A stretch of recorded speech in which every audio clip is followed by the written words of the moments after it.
And we're live, baby. What's going on, world? SwampCast, man. I'm Logan. It's EJ. And, yeah, baby, we're here. We got a loaded show for you guys today, man. I'm excited. Happy Sunday. Christmas, festivities have passed. New Year's on the horizon, EJ. We're in the final couple of days. Last show of 2025. Crazy to think about, man. It's been a great year. This has been the year that we've really started to explode a little bit. You know what I mean? The year that the ratings have gotten better, the viewership's been amazing, and so just want to say, big thank you to all the people that listen and everyone that supports us, man. It really does mean a lot, and yeah, it's great, man. Holiday season almost to an end now. EJ, how you feeling, man? How was Christmas? How are the holidays going? What's the vibe? Yeah, man, Christmas, we love Christmas. Is Christmas everyone's universally favorite holiday? Can we put that out there? What's better than Christmas? I actually like Halloween, even though we don't get the day off. Um, but yeah, man, Christmas was great. 2026 is going to be an amazing year for everybody. Thank you all for your support. And it's going to be an even better year because the even years, I keep saying this. You've heard me say this before, okay? The even years are the best years for Florida Gator football because we've always won a national championship on an even year. Okay? What is next year? It's even. Even Steven. Here's Johnny. Yes, sir. Yes, sir. Listen, man, we're going to talk about it in a little bit, little bowl reaction so far, some insane bowl games. Yesterday on Saturday, EJ, there was every bowl game was incredible. It was they were all one-score games. We were talking shootouts. We're talking defensive battles. We're talking Pop-Tart Bowl, baby, which I was at. Just got to say, I've gone there I've gone there 5 years in a row. The 2 years before that, it was the Cheez-It Bowl, and now it's the Cheez-It Citrus Bowl, which is its own kind of thing. So there's multiple bowls at Camping World Stadium, and the past three has been the Pop-Tart Bowl. Everyone loves the Pop-Tart Bowl, you know what I mean? Who doesn't love edible live mascots, you know what I mean, that the teams get to devour in the end, and that the Pop-Tarts genuinely want to get eaten. Everyone's sad to see it, but they want to get voted. They know it's their destiny to go down that toaster and to get eaten by the winning team, EJ. So shout out Team Sprinkles, even though, Sprinkles, the main guy, Jack Sprinkles, bro, he was you saw him, right? He was roided up, dude. It was incredible. Sprinkles, jumped off and ran off in the end, man. A little jab at Notre Dame, I think. And so that was really fun there. And left his boys out to die. And so he left a sign that said, "I'll be back. You have not seen the last of me." So Sprinkles will be back. But anyway, point I'm getting to, love the Pop-Tart Bowl. Don't get done. I'll ramble.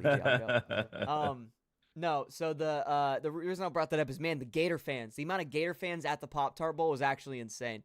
A lot of people that watched it, I didn't really watch the replay from the broadcast, but everyone that I know that says that they watched it, like millions of others, in the comfort of their home, said that there was a lot of Gator fans on the TV broadcast, and being there was a lot. I think Gator fans are excited. Everyone said "Go Gators" to each other. I haven't felt the energy of the fan base like that, EJ, in a very long time at a game that had nothing to do with the Florida Gators. And so kind of what you're talking about, man, John Summerall, I feel like is bringing a nice energy, EJ. And not just that, the stuff that he's tweeting, it's definitely just a different vibe right now overall with the program. I love it. I love it. I love it. I hate that they didn't give you the free Pop-Tart at the game, Pissed me which off, is dude. that's what the hell is that? Yeah. They could have reduced the number of Pop-Tart mascots by 50% and then gave everyone a free Pop-Tart. I mean, is that not that's what they should have did. But anyway, Camping World. This may be the site of Florida Gator football for a whole season if they move forward with the renovations of Ben Hill Griffin. So you and I were there. What's your thoughts on Camping World as a de facto home stadium for Florida football, given, you've been there a lot recently. What do you think?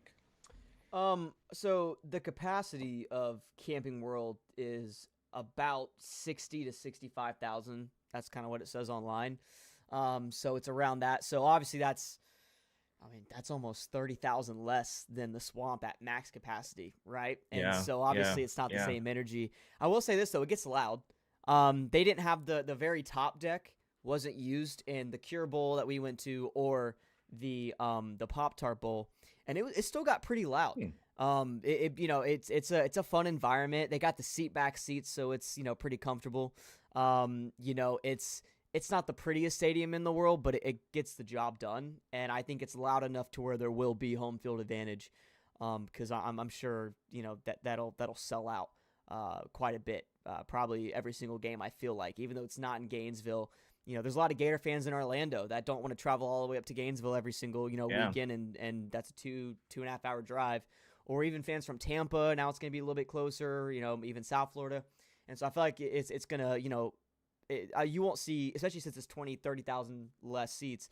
I think that it'll sell out every game, and I think it can get loud enough, like I said, where it will be still a home field advantage. I'm Okay. curious on what happens to that. I feel like with the whole timing of the Jacksonville Jaguars Stadium, though, which I know is being renovated the next 2 years, it would not surprise me, EJ, because of the connections that UF has with that organization and stuff.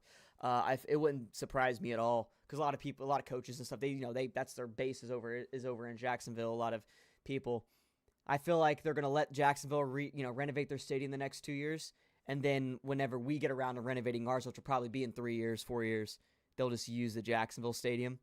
It's a little bit closer, Okay. and All so right. that's I think that's how it's gonna go. But I think it's definitely down to Camping World, as you know, they've mentioned it, Camping World or uh, you know, um, is it Everbank Field, right? Down in Jacksonville. So we'll see. I'm thinking it's gonna be Jacksonville Stadium, but I wouldn't mind Camping World at all. I think like I said, it's a fun venue. It's way closer to me, 25 minutes away from me. The place that I'm moving to very soon, it's gonna be 30 minutes away. So still very close, and so I'm very I'll be pretty content with that, man, because I've grown up going to that stadium, so it has a special place in my heart. But Nice. yeah, I wouldn't mind it. Okay. So Okay. we'll see. We will Love it. see. And also too, it's not an NFL stadium, right? So it's not like they got to go from that Saturday where they have that the UF stuff everywhere to then switching it to Jacksonville stuff, or you know what I mean. They'll be able to actually make it into whatever they need to make it in, and there's like concerts and the Monster Jam and stuff there, but it's not like an every weekend basis where you got to share that stadium with the NFL team, like Miami does with the Dolphins and stuff like that. I'm sure that can be complicated. So there is that element too where they don't got to share it, and if they do go Camping World. So we'll see what happens there, EJ. Yeah. But yeah, man, it was a fun time. So, uh, you know, Gator news. I feel like this week's been a lot more busy. A lot of updates have been going on. EJ, one is the Gator running back coach. It Yeah. was literally the day after we did our live stream. They're like, "Hey, let's just announce this," which was kind of annoying. So the running back coach that we hired is Chris Foster. This was a running back coach from Duke. At first I wasn't very happy with this hire, EJ, but once I started to kind of look at his accolades, kind of his history, what he's done, the guys that he's developed, I was pretty happy with it. So I'll let you kind of take it away for a little bit here. Yeah. So Chris Foster was the current running back coach at Duke, and Duke was the ACC champions. Weren't they the ACC champions? I mean, no one knows about that except for us, and Miami fans. Um, but Nate Shepard and Anderson Castle were the two running backs at Duke. They had 1,400 yards rushing combined, 21 touchdowns. Shepard ran for 962 yards by himself. That was number two in the ACC. So you're talking about having one of the top running backs in the ACC at Duke, for crying out loud. So that's great. Before Duke, Foster was at Northwestern. Then he had some stints at East Carolina and Georgia Southern. I really like the Georgia Southern coaching experience because if you're a Gator fan and you're old enough, okay, you remember Georgia Southern, don't you? They beat us in the swamp and never completed a pass. I still will never understand how that happened. I don't even think I think they attempted one pass. How do you get mopped up and down the field by a team that doesn't even complete a single pass for an entire game? That was Georgia Southern. So he didn't coach there in 2013 when we got mopped, but he coached there in 2020, and they were ranked sixth nationally in rushing when he was there, 267 yards a game. And he was nominated for the Broyles Award, which was given to one of the better assistant coaches in the country. So, Buster Faulkner wants a downhill, multiple, run the ball from multiple, quarterback, wide receiver, running back type of situation that you can lean on. And I think this guy, Chris Foster, has all the tools to achieve that goal, and seems like a nice guy. So hopefully, his hire will give us a boost in retaining Jaden Baugh. So we'll see. Yeah, no, 100%. And Rob's in the chat. What's going on, Rob? No spinning this one, fellas. That's a downgrade. It's definitely a downgrade from Jaluke. I don't think anybody's denying that. It's 100%. I mean, Jaluke's one of the best assistants in the country. And in my opinion, is the best running back coach in the country. So yeah, I mean, anyone's going to be a downgrade for sure. But when you really look at Chris Foster, like EJ was saying, you see a lot of really bright spots. This guy's developed 2 or 3 NFL running backs. One of them being Keaton Mitchell when he was at his stint in East Carolina right after Georgia Southern. And Keaton Mitchell's in the NFL right now at the Ravens, killing it. Yeah. And so he got a lot of developed a lot of guys at a very high level, and these are at smaller schools. These are at App State, Georgia Southern, East Carolina, Northwest. Like, these are smaller schools. And you mentioned Duke as well. His first year, he was only there 1 year in 2025. Had 2 great running backs under him. I mean, good running backs. I wouldn't call him great, but I think Nate Shepard was a really, really solid guy. Yeah. Rushed for I think 700 yards, close to 700 yards. Was dominant back there. Had 2 great running backs and a good little rotation there. And so, like I said, I at first, Rob, was like, this is a huge downgrade. And even though I think it is a downgrade because no matter who you go with, it's going to be a downgrade, I think this is actually a really good pickup when you actually look into his history and how he's developed NFL guys. And so I'm very, very excited to see what Chris Foster does. But yeah, that was, like I said, that's kind of old news now. It happened last week, so we won't spend too much time on it. But I'm pretty happy with the DJ, and I think they could have definitely gotten a way. There could have been a way worse hire for sure. And I'm pretty excited to see what he does, and hopefully he develops a good relationship with Jaden Baugh, which we can kind of get into that if you want. Yeah, for sure. And I'll just say, I will agree that I think it was BS that, because everyone says, well, they didn't hire Jaluke because he punched a LSU player. I mean, I don't agree with that. I don't think that's true at all. Because, I mean, here's the reality. If Kirby Smart slapped a, now he would probably never do this, but let's say he slapped a freaking Ole Miss player. Do you think they're not hiring? Do you think they're not retaining Kirby Smart? No, they'd be like, oh, yeah, the guy deserved it. They would make something up. So for Jaluke, he just happened to be on a staff, a head coach that was getting fired. And I don't know, maybe there's something in the background with him and uh uh Sumrall. I don't that Sumrall didn't want to retain. I don't know. Maybe Jaluke was asking for a raise. I mean, who knows? Because let's be real, he's a great coach. So he probably had multiple offers. And they were like, hey, give me a raise if you want me to stay. And then, we can probably keep Baugh and get great running backs. And then Sumrall was like, no, I want to, do something else. So I don't know the whole background, but I mean, I would agree that we probably should have kept Jaluke. And I say it's BS if they say, well, he slapped the LSU player and Florida were not about that. I'm like, who the hell cares? First of all, if we had a number 1 running back in the nation, which, I mean, but they didn't give him the ball enough. But if they did, he probably would have had 2,000 yards rushing. Mm-hmm. The guy's a tank. First of all, you keep Jaluke, but who knows? So, but this is one of the risks that you take when you get a new coach. Yeah, no, for sure. I mean, there's definitely something in the background, whether it's the slapping the player or something else. Like, you're not going to get rid of a guy, while while he's one of the best at his position, coaching wise, if not the best, for sure, while trying to also retain the running back that he's developed and coached. Right. Like, that it doesn't make, there's definitely something in the background. And the only obvious thing you can point to that makes sense that we know is the slap. And I think that's why we're talking. It's like we're talking like this is like 2022 Will Smith here, but no, it's it's that's the only thing that we keep my wife's name. That's the only thing that we can point to. So facts, CJ, but I wouldn't put it past the UAA. That's what I'm saying. Like I don't know. I just feel like there's that's the only thing we can point to at the moment. But either way. It sucks to see Jaluke go, but point being, I'm very happy with this hire, though. I think this is a good hire.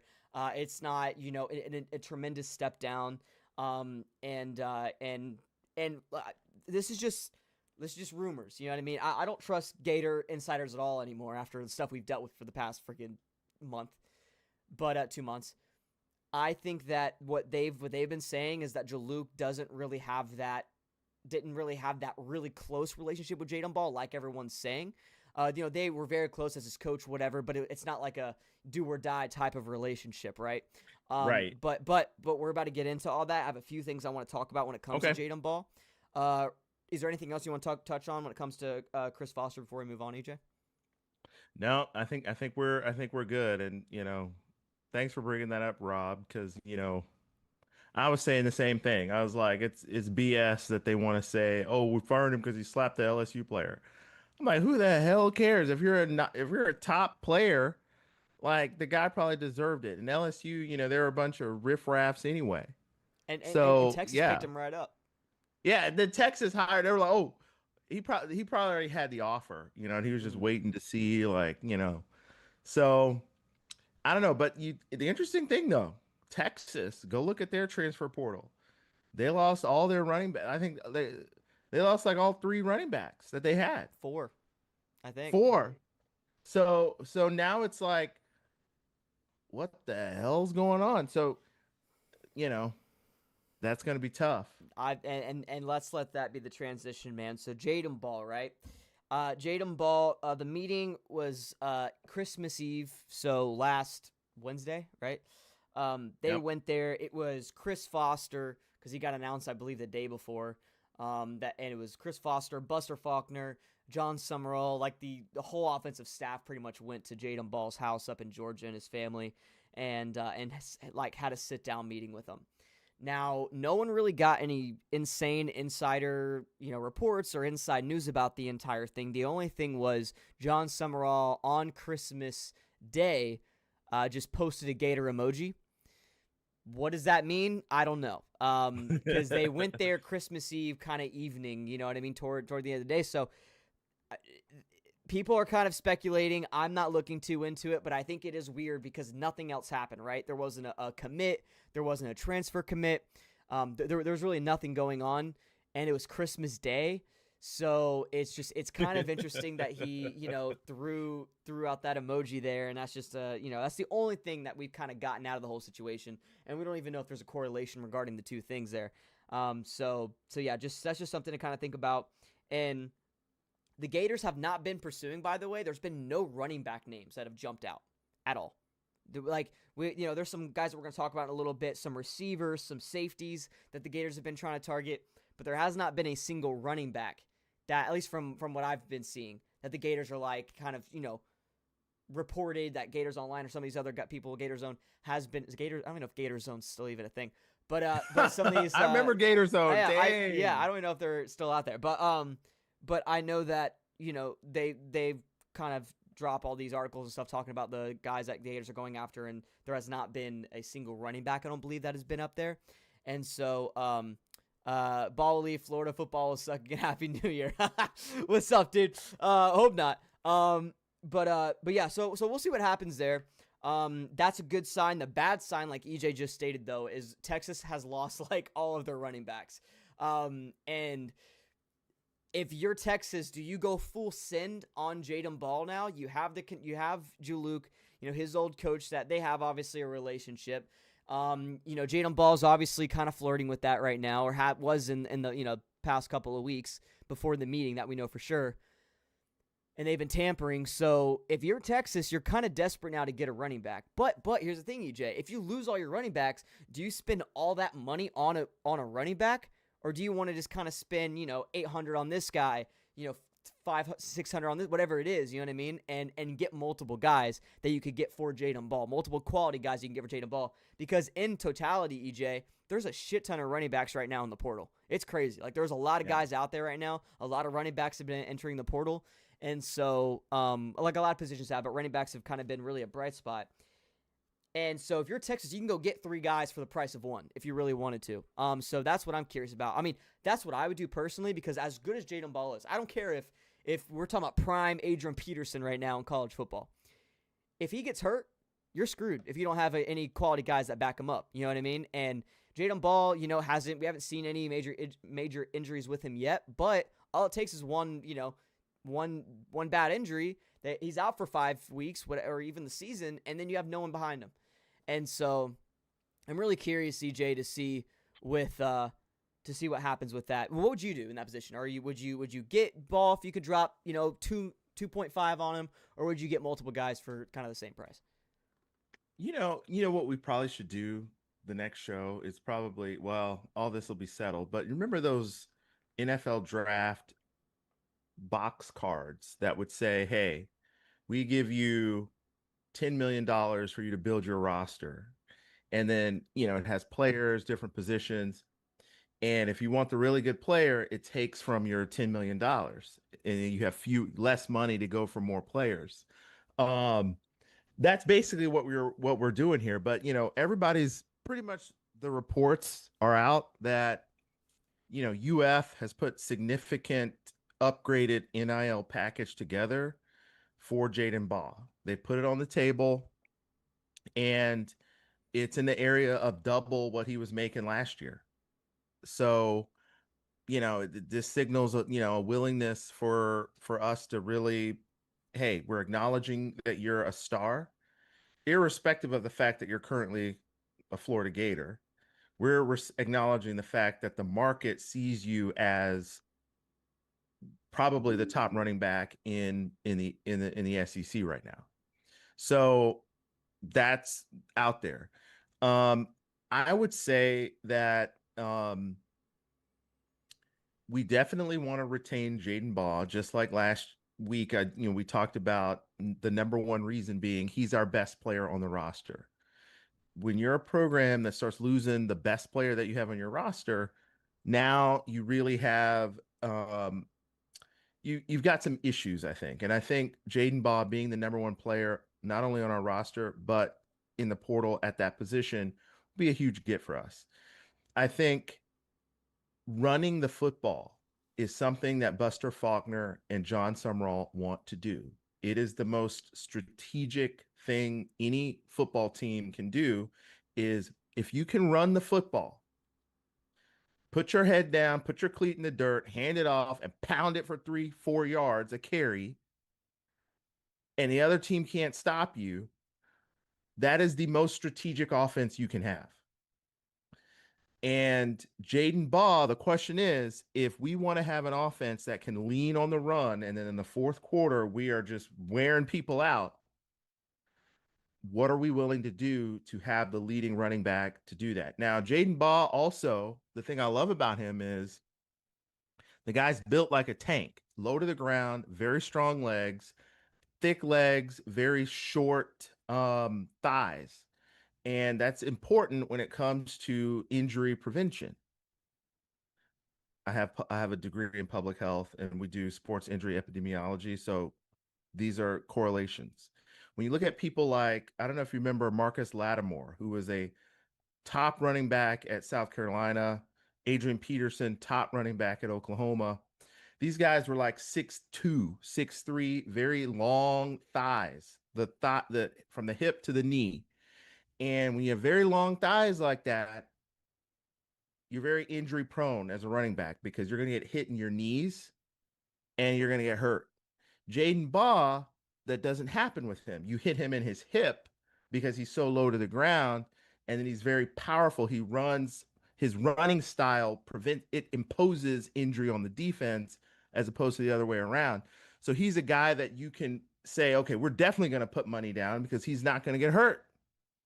I mean, injuries happen, it's all random, but I'm just saying from a body type, physiological standpoint, the guys, you can, put your money down. You got other guys like on our team, Mizell, who hit the transfer portal, Eugene Wilson, which we'll talk about. These guys, skinny, small, flimsy, very short, skinny legs. You touch them, they're out for the season. So you want to have physical guys on your team. I say go all in for Jaden Baugh. It seems like they've done that. And if they if Jaden Baugh decides, you know what, I'm going to go to Texas or wherever I'm going to go, I don't think it's the end of the world for Florida. But I will say this is I would probably say it's the single most important roster get for Sumrall so far. I remember when Billy Napier was able to retain Anthony Richardson. Now that was a little bit different because Anthony Richardson is from Gainesville, for crying out loud, and like grew up with Gator clothes on. So I don't know how much Napier actually had to work to retain Richardson. And back then the NIL scene was not nearly as large. But if you're trying to run the ball 35 times a game, you got to have an all-American Heisman dark horse candidate that can do that. And that's why I think, you got to go all in for him. I'm positive, but it's probably more like 55-45 that he stays with Florida. Yeah. Yeah, no, I'm pretty confident that he comes as well. He's been posting some Gator stuff as well, so I don't think Jaden Ball's a guy. I think he wants to stay at Florida, right? And like you said, I think that we've matched the offers on some of these others that every school has given him. I think it just comes down to, does he think that the scheme at Florida is what he wants to run in? And I think if you look at Chris Foster's past, if you look at Buster Faulkner's offenses, I think it's a pretty obvious get. I think it's a pretty obvious choice. I think come back to the University of Florida. That's why I think that he's not going to go anywhere. I truly don't think he'll leave. But I've been wrong before, so you never know. And like Rob said, I think that he is a very important guy to keep because you, as a staff, you got to keep guys that you want to keep, right? You're not going to with every single guy, but I think when you publicly make him such a priority, I think you have to, follow through with that and retain him. Yep. I think that's important to gain the fan base's trust. I think that's in the sense of you're in control. You know what I'm saying? You want the fan base to think you're in control. Everything's going your way. When you start to lose control, that's when the fan base starts to question you. And I think at such an early part of this guy's tenure and John Summerall, I think you need to gain that trust very, very quickly and in a serious way. And I think a big way to do that is with Jaden Baugh. So I think the Jaden Baugh retention won't only be good for the actual team's performance next year. I think it'll be good for the fan base when it comes to getting behind John Summerall. I think it'll be massive. And so we'll see what happens there. And it's just something to kind of keep an eye on. Some other running backs I think have they haven't signed yet to come back, but they've talked about Webb. A guy that they wanted to come back, but like I said, I don't think that's been confirmed. There's only been like 8 guys that have been confirmed to come back, which we'll get into right after this. But Webb isn't one of them. So I think if you can have Webb to actually sign, I think that'd be a great second guy to have. You have that freshman guy coming in as well. You have a little bit of depth there that I think will be good for you. And so I'm not too worried about that. So hopefully we can keep Ball. That'd be great. Especially since we haven't heard anything about quarterback. Last time I heard about any new quarterback transfer stuff or that we're kind of, zoning in or coming down to on with the quarterback, it was like 2 weeks ago.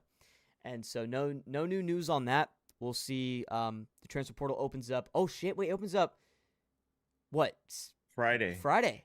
Oh my God! All right. So next week, man. Yeah, next Sunday, EJ. When we do the pod, it's gonna get crazy. There'll be a lot of news, man. So be ready for that, guys. It's gonna be a fun week next week. A lot of news going on, probably during the podcast itself as well. And so we'll go live talking about that. And I'm sure day one, EJ will know about Jaden Baugh. I really do. I think like day one, if he's going to leave, he's just waiting to legally announce that he is going. Do you know what I'm saying? Like I think it's going to be a kind of out of nowhere, I'm leaving, or he's just gonna be like, I'm coming back. So Yeah. we'll see, man. That first day we're gonna know. I truly think, no matter what, though. So keep an eye on that. I think we'll, hopefully get whatever quarterback we're going after. Hopefully that's kind of a day one thing as well, because we need a quarterback. I don't want to wait until the next window. I want a quarterback now. Even if it's the backup for Georgia, I don't care. I want a quarterback to kind of ease my stress and anxiety a little bit, for sure. BJ, any last things you want to say about Jaden Baugh before we move on to just the portal in general? I was trying to look up, like, what is his NIL offer, right? Um, like, what is the going rate?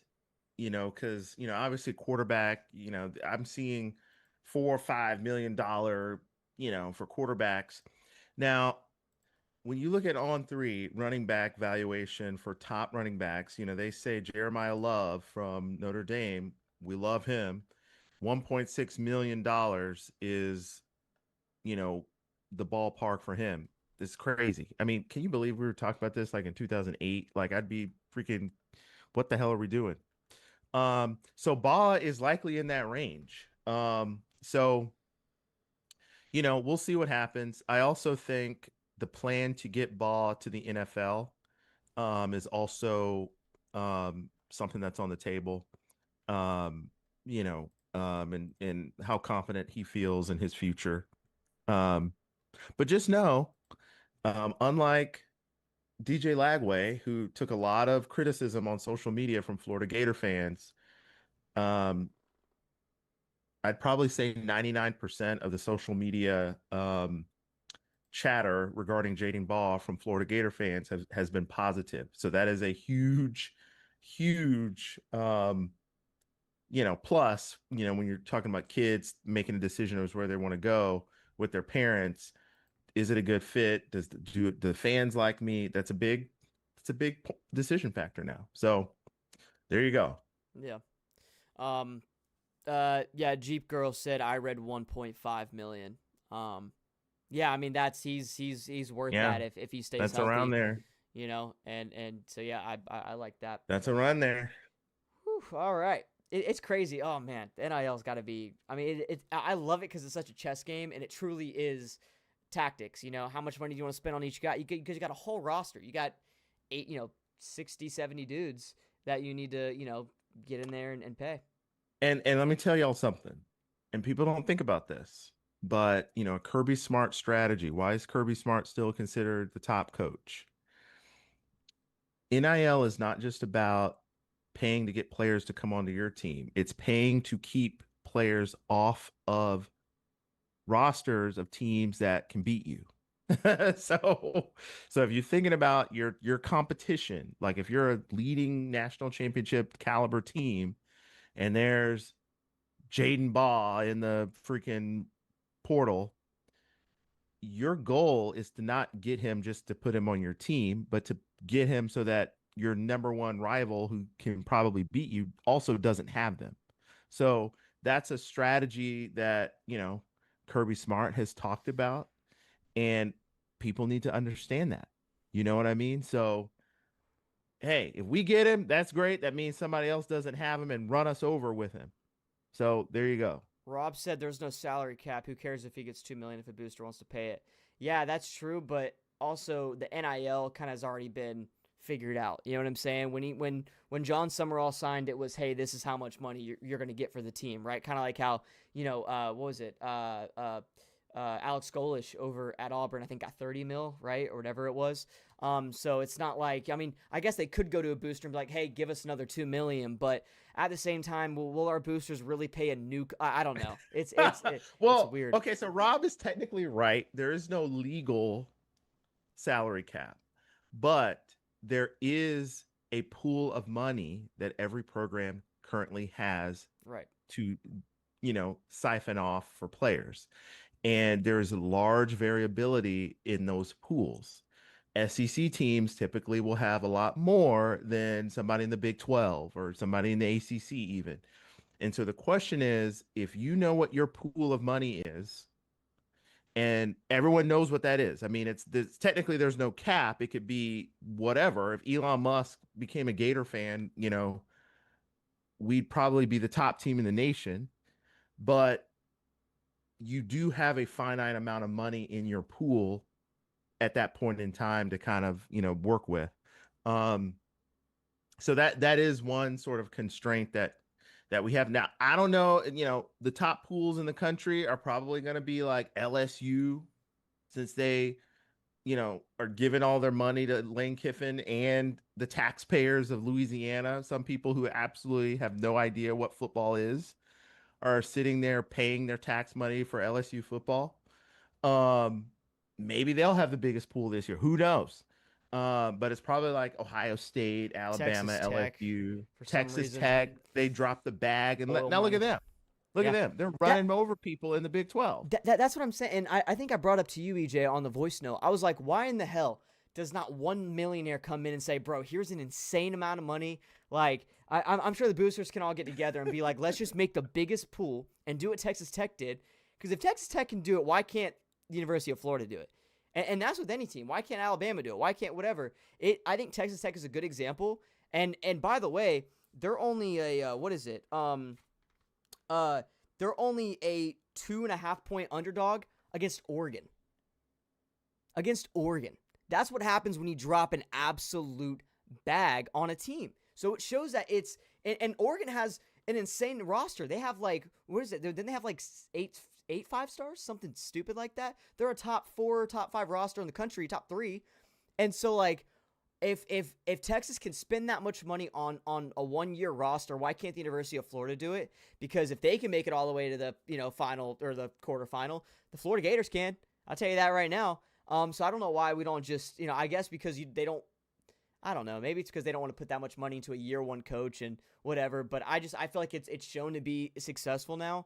And why not get ahead of it now? Because you're probably not going to be able to do that, EJ. Like what Rob said, since there isn't a salary cap, why not just put a shit ton of money into it now and play the game? Play the game the way that it's allowing you to play before they put all these restrictions on it.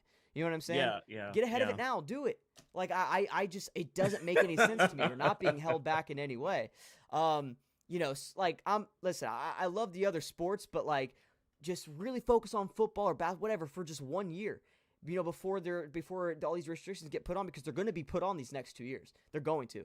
I'm telling you that right now. And there will be contracts and stuff in the next 5 with players, and it's going to get crazy. College football is going to look totally different, now than what it is going to be in 5 years. And so I just don't see why we don't get ahead of the curve. Am I crazy for that? Am I wrong? I don't think you're wrong. I mean, it's like there's it's all economics at this point. It's kind of like, and there's a tragedy of the commons, because at the end of the day, it's kind of like, all right, we have all this money that who knows where it's coming from all over the place. And depending on the quality of players that are in the portal, like look at quarterback.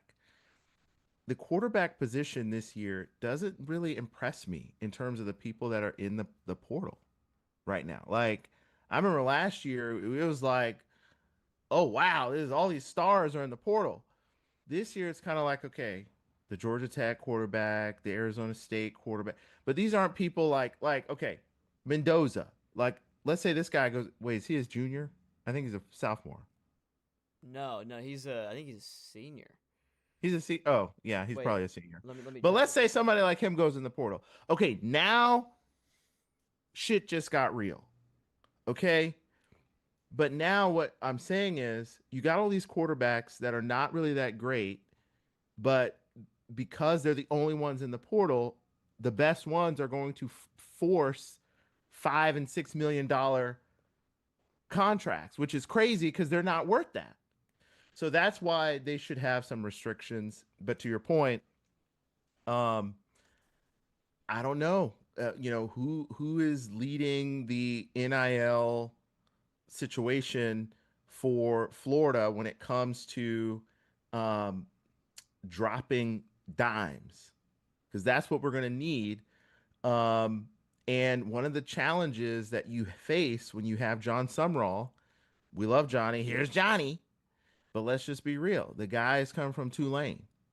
Okay, they weren't exactly managing multi-million-dollar NIL, chess matches or bidding wars at Tulane in his experience. Now, a guy like Lane Kiffin, that's probably why you want to pay him $16 million because he knows how to freaking put together a grid or whatever it is, a war room to really go hammer time at the transfer portal because he's been doing it the last 3 years at Ole Miss in an SEC team. So, we'll see what happens. I do think that the general manager position, whoever this guy is, it was like with the Eagles or whatever. Caldwell, yep. This Yeah, guy is Caldwell. going to need to freaking earn his money. Okay? Because guess what? We're going to need some top players. The name of the game is still you have to have better players. Oh, and players that don't get hurt by breathing on them. Okay? So that's what we need. And let's see what we can do. I do think that from a fundamental baseline standpoint, we'll be a pretty good little team. It's going to take some really good coaching, but you have to have playmakers that you can lean on to get the job done. For sure. For sure. Rob says the Gators can, but we have always operated with the money ball mindset, which is such a weak mindset to have. You know what I mean? The kind of find the lower rated guys. But I know that's not how the game should be played right now, and I understand that. But you got to get in there and you got to just drop a bag right now when you're able to. Oh yeah. It's like there's a small opening, and do you take advantage of that, or do you just sit back and play at the classic? No, you got to go out and do what Texas Tech did, and if Texas Tech beats Oregon, which by the way they have a really high chance of doing, and I think that's going to be one of the closest games on Friday or Thursday, right? I think Thursday's New Year's Day. It gets dirty. I'm just saying, I think it's something to keep an eye on. I see Ball going to Texas, and it doesn't help that almost all Texas running backs are going to the portal. Yeah, we talked about that a little bit earlier. That was one of the things we touched on. But anyways, EJ, if you don't have anything else to say, we can move on. Yeah, let's go to transfers here. So some of the new guys that have entered the transfer portal.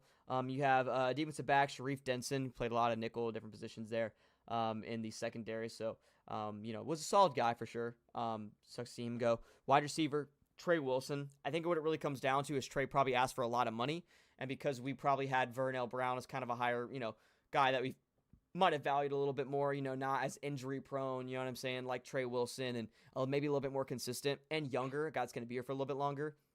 Also kind of a bleeds orange and blue. Right? Exactly. Legacy player, right? That's the word I was looking for. I think they wanted to keep him a little bit more. So and I'm sure they're working on Dallas Wilson right now. An offensive lineman, Noel Portinja, offensive lineman there, and then a wide receiver, Nashon Montgomery, a true freshman wide receiver. Really didn't get to see the field too much. Yeah, I had high hopes for him. Yeah, I think we both did. We talked about him coming in. We were really excited for this. He was one of those freshmen, one of the three freshman receivers that we were really excited to see, play ball for the Gators. So it's nice to see him go. But those are, I believe, just the 4 new ones that have entered the portal. Now, there has been a lot of retention. Let's go ahead and dive into that. Tight end Amir Jackson. We talked about him entering the transfer portal, but now we brought him right back. And a guy that I talked about, EJ, I think he's actually a really solid, very talented tight end. And I think in the right system, maybe not Billy Napier putting him down because of seniority, whatever it is. I think he's a guy that is very athletic, can catch the ball, is pretty solid at blocking. I think he's a guy who can really emerge in this system with Buster Faulkner, EJ. And so I'm really excited to see Amir Jackson sign with the Gators. A couple of defensive linemen, which I think are very, very important for the interior pieces here, EJ. Jeremiah McLeod and Joseph Mbachu. I think both those guys are great for the centerpieces in that Florida Gator defense. With Banks and everyone leaving, I think that's a really good centerpiece to have. And hopefully Jaden Woods on the outside, maybe LJ McCray coming back. Cameron James just signed, by the way. He's coming back on the edge piece. The Gators have a really good starting group there. If we could just go in the portal, get some more depth pieces, I think the Gators can be looking pretty solid there. I think we also have a big freshman defensive end coming in, though, too, if I'm not mistaken. Wide receiver Vernell Brown, I just signed as well. Guy that's being retained. Cornerbacks, or sorry, cornerback, Dijon Johnson. In my opinion, one of our best guys. That's huge. I think he might have been our best cover corner. It was I think he was right under Moore, if I'm not mistaken, Devin Moore. But yeah, huge get in the secondary, especially with a lot of guys leaving, like Sharif. You have Teddy Foster, Jordan Castell, a lot of these guys leaving. I think and of course Devin Moore going and leaving, going into probably the NFL. I think that this is a really good pickup there to get Dijon, a guy that you can kind of really rely on out there. Linebackers Aaron Childs and Miles Graham, which I think is really, really good for that kind of Brad White style defense there, with the linebackers being such importance in that defense. And then wide receiver TJ Abrams, kind of that quick, kind of fast guy out there with reliable hands. That got open quite a bit, by the way, this past season. Like, I feel like he's been with us for about 2 years now, right? I think he's a redshirt freshman this year, if I'm not mistaken. He took a big step forward, and DJ just couldn't get to the ball to him in a few games, but he was getting open, man. So a guy that could emerge next year. So I like that depth piece at the receiver room there for sure. And like I said, Jaden Woods, some guys that I would like to hear that are coming back. Jaden Woods, the edge. Ty Jackson, obviously redshirt freshman linebacker. Some secondary pieces at the DB position. LJ McCray, and some. We need some. This isn't any retention guys, but we need to get some offensive line guys from the portal. And of course, Dallas Wilson. But that's kind of the updated transfer portal retention and leaving kind of situation there. I want to get your thoughts on the EJ before I talk about the 3 guys that the Gators are currently targeting to bring in. Oh yeah, I was just gonna go right into some of those Oh, talk about it. Go ahead. targets, because I actually think we've done a really good job at retaining some of these guys, and it really kind of helps when you got guys like Miles Graham and Vernell Brown III, who are generational legacy Gators, right? Because it's kind of like I don't see myself playing for anyone. I wouldn't want to play for anyone else. Like I'm a fan and a player of the team. So yes, I'm staying. Pay me, run me my money, but I'm gonna be staying here. So that's great. Um, so we talked about the most strategic positions for a football team, particularly college football: quarterback, defensive line. You got to have a good quarterback that gives you a chance to score points and win games and make good decisions. Okay. Conversely, you have to have a defensive line that shrinks the shot clock, makes the other quarterback make bad decisions. Oh, and by the way, stop the run, which is the most strategic thing you can do with your offense. So when it comes to some of these defensive line targets, there's a couple of guys that have been linked to Florida so far. There's Trevon McAlpine, I think is what, people are going to like not be happy I can't pronounce these people's names, but it is what it is. But he's a defensive tackle at Tulane right now. He used to play at Texas Tech. Now a lot of people were, we can't get these guys from Tulane. Here's the deal, guys. This guy is 6'3", 305 pounds. He had 35 tackles. He was second team all, AAC, and was very solid anchor in the middle for run defense. So when you talk about losing a guy like Burrow, you got to replace him with somebody. And I think this is a good pickup. I think it's a 5-star fit for the type of player that, Moneyball type player that Rob talked about on the defensive line. We also are targeting one more Tulane player, Santana Hopper, who's a defensive edge, another all AAC defender under Sumrall.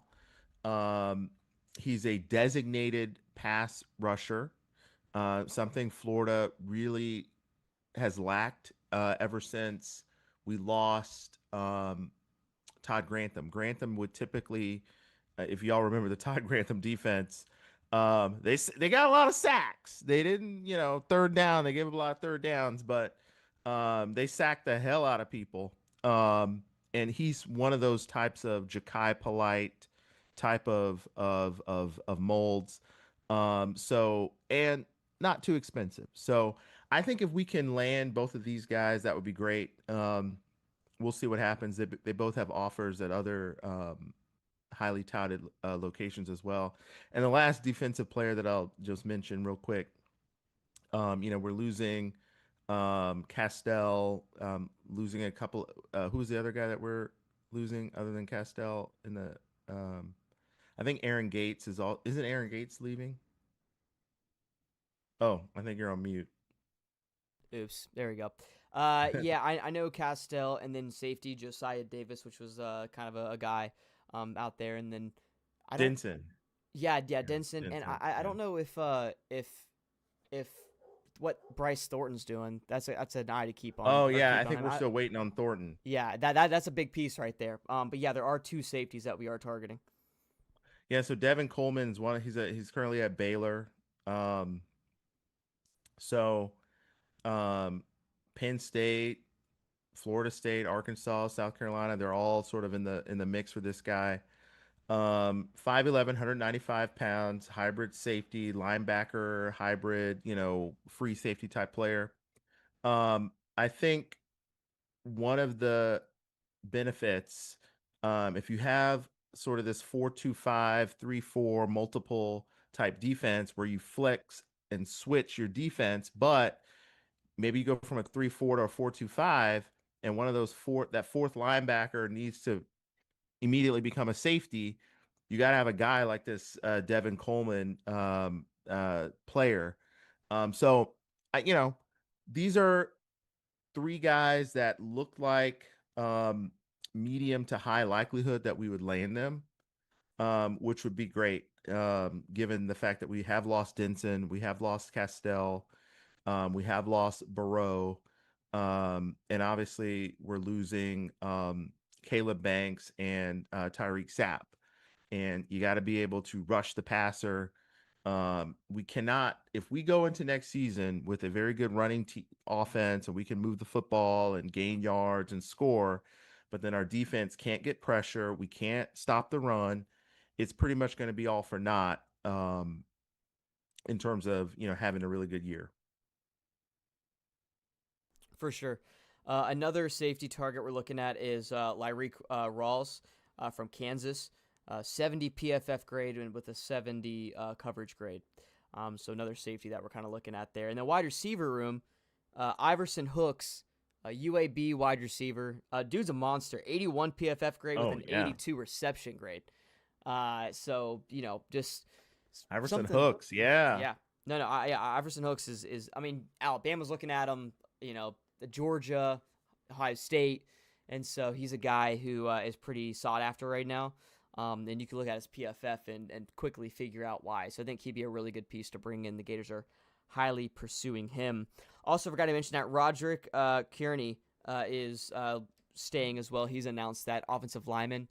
I think he was a guy that we stole from Bama in the recruiting and the when he was in his recruiting thing there. And so in a recruiting battle, we stole him, but just never kind of really saw the field. He's not even linked on PFF at all. But we have seen him at certain times. So just a nice little piece there. You know what I mean? Maybe I think Yeah. he's been on the field a little bit for sure.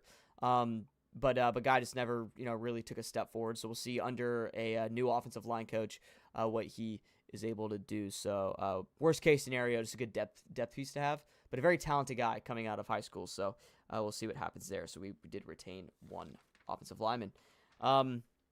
RDJ, if you got nothing else to say about transfer portal, man, we can dive into the quarterfinal picks.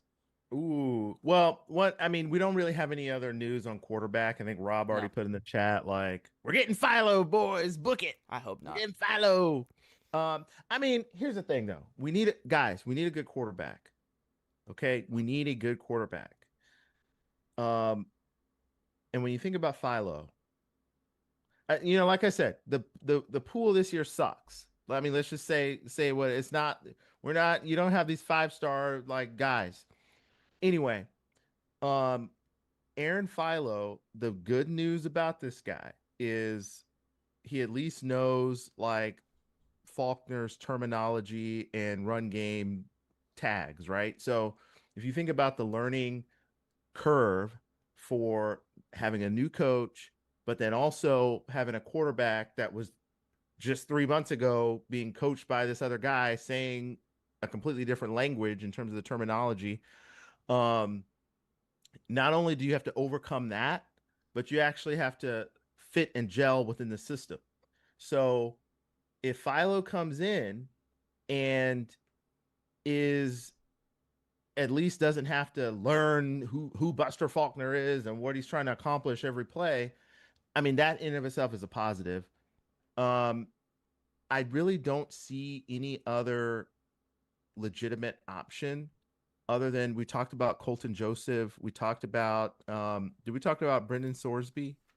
We Um, touched on him, but the Gators are not pursuing him. I think okay. bigger schools are going to drop an absolute bag because like I think what we're going to Yeah. see from the Gators, EJ, is trying to keep Jaden Baugh and have a just we talked about this last week a decent game manager type quarterback, not no star player, right? We're looking for a guy that can just do an Yeah. RPO, read the field, make a quick decision, and not make mistakes, right? I think that's what the Gators are looking for right now, kind of like a Graham Mertz, right? That can run the ball. I think that's what the Gators are looking for, not a Well then why not go with the Philo kid? right. No, no. And the more I think about it, the more I understand that. But once again, I think it's going to come down to Jaden Ball. Do we keep Jaden Ball? Do we not?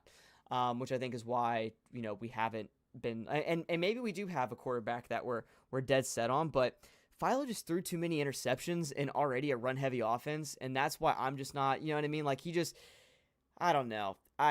We'll see. Come on, EJ, go look at the kid play as Luke Del Rio. That's what I'm saying. He just in his time in that offense that we saw, at least with like Minchie from Notre Dame, and Colton Joseph, like they didn't make a lot of dumb mistakes. And I just looking back on Philo, that's just what scares me about him personally.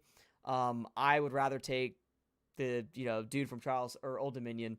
I'd rather take the backup from Notre Dame personally I, over the. But look, I see what you're listen, saying though. the guy from Old Dominion, and now if he was better than the guy that we saw playing out there, then hey, I'll take it. Like I said last week, I take it. I take that guy. Um, I thought his numbers were great, even though he was playing at Old Dominion. Okay, but here's the thing.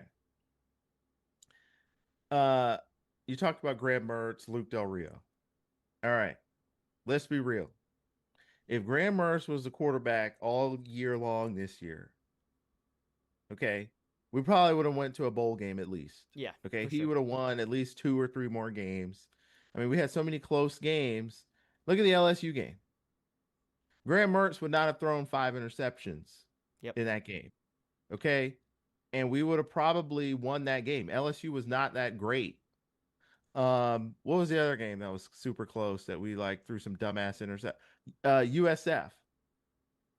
You think if Graham Mertz was a quarterback in that game, we would have lost that game? Now, Deshaun Rucker would have probably had something to say about that, but I still think we probably would have won that game if he was the. So that's two. We would have been in a bowl game just for those 2 games. So um, I think at the end of the day, you've got to take someone that no one has heard about and no one has confidence in and no one thinks is going to be anything, and you got to turn him into a star. Okay. And to me, that's good coaching. And if what's a majigger, John Sumrall and Buster Faulkner can take, I don't care who they make a wish kid, put somebody out there, spot the ball. If I see that they are playing good football, hell, that's good news. That's good news. Remember, Haynes King was sloppy seconds. Nobody wanted that guy. They kicked him out. Who's the Houston quarterback last night? Wigman, Wigman. Connor Wigman. Okay, Texas A&M threw him to the side too. And guess what happened? They went on to these teams, and the the good coaches that are there really like turned it around. Okay, quick funny story. So I was watching Stranger Things season 5, and who's the name of the character? It was like he's like the chubby kid with like the bright Oh, the new one sweater. with the glasses. I said your Yeah, he's mom got the joke. glasses. Yeah. Yeah, what was Derek. his name? Derek. Derek. Yeah, yeah, yeah. Dipshit Derek. When I saw Dipshit Derek and then I turned on the LSU Houston game and saw Austin Armstrong, I was like, it's Dipshit Derek. That's great. Y'all remember we had Austin Armstrong. But anyway, that's all I gotta say about that. It doesn't really we want a guy that can throw and run. That yes, we got that with Tramel Jones. I just want to see whoever we get the ball, they snap the ball to. Are they better than what we've been having the last couple of years? Because if that's the case, then we got a great coaching staff, and that's it. Yeah, I mean it'll be interesting, and we'll know on Friday. We'll know on Friday. We'll know over the weekend, and like I said, next Sunday we'll be down to talk all about it. So we will see what happens there, EJ. All right, let's talk about the quarterfinals, man. We have some crazy picks here, EJ. It's finally here, man. New Year's Eve. I remember my favorite playoff game I've ever seen. I think it was Ohio State, and who the hell did they play? Georgia, I think. And I remember right at 11:59, they got ready for the game-winning field goal.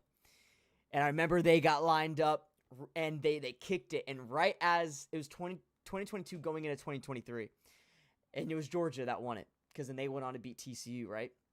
And I remember when the ball dropped, when the clock hit midnight, and it was 2023, the ball went from directly in the middle of the uprights all the way to the left, and he missed it to start the year. It was one of the most insanely timed things. I don't know if you remember that, EJ. It was unbelievable. It was literally on the dot, and which you're not going to ever be able to recreate that. You're never going to see that again. It was unreal, and it was pretty funny to see. Obviously, Ohio State's fine. They won a national championship a few years later, but I do love college football for that reason, man. And on New Year's Eve, we have the Cotton Bowl, EJ. Number 10, Miami versus number 2, Ohio State. Number 2, Ohio State favored by 9.5. That is a huge number there, dude, by FanDuel. We're going to pick spreads in these games. You guys pick them as well in the live chat, man. Let us know what you think in the comment section down below if you're watching this after. EJ, who do you have in this game? Oh, I'm old enough to remember the Miami Ohio State game from, I think it was the Fiesta Bowl. Miami was trying to go back to back. Ohio State had Craig Krenzel, and then you had Dorsey at Miami and all these elite players. I think Miami got hosed in that game. This is definitely a revenge factor for them. Now here's the deal. I say, who's the better quarterback? Who's the better defense? That's typically the team that's going to win. If you got both, okay? Carson Beck, 3,100. People give Carson Beck a lot of shit, okay? But here's the deal. Last time I checked, this guy's always like on a team that's won 12 games, 10 or 12. I mean, he wins games. So look at this: 3,100 yards, 26 touchdowns, 10 picks. Okay, you do have 10 picks. Okay, 8.5 yards per attempt, not great. Julian Sand, 3,300 yards, 78% completion, 31 touchdowns, 6 picks. Okay.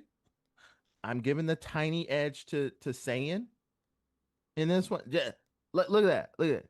Just like that. Just like that. But they're counting Beck out. They beat Notre Dame. Notre Dame is a very similar team to Ohio State. Defensively, though, is where you get the difference in both these teams. Okay. Ohio State has a little bit of an edge on Miami when it comes to yards allowed per play and some of these like scoring defense. They're giving up 8 points a game. Number 1 in the nation.